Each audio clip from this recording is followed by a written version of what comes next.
वालेकुम सलाम।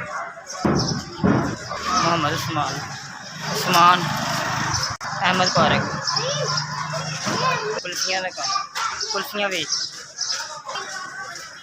6 साल हो, 3 बच्चे हैं, 2 पुत्र 1 धी, 500-600 रुपया लग 400-500 रुपया लग रहे हैं। बस गुजारा कर रहे हैं किराए का 5000। गरीब आदमी हैं, छोटे छोटे बच्चे ने, अपना वक्त गुजारा कर रहे हैं। जो जान साहब मेरे से है नहीं, कोई सामने नज़र आ रही है। हालात बस इस तरह ने कि बत्ती का बिल तो गैस का आ जाता, गैस का किराया आ जाता, इस तरह ही जो कोई ना कोई आया रहा काम।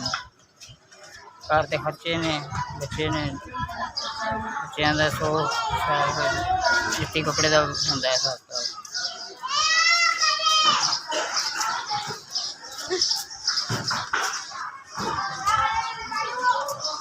एक 2 3 4 4 हज़ार जी मैंने 4000 रुपया मिले।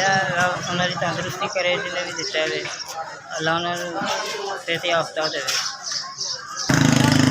जो अल्लाह का भला करे, मेरी मदद की है, अल्लाह उन्हें होर ज़्यादा दे, वो भैन भरावां की बाल बच्चे की खैर करे, मौला खुश रखे।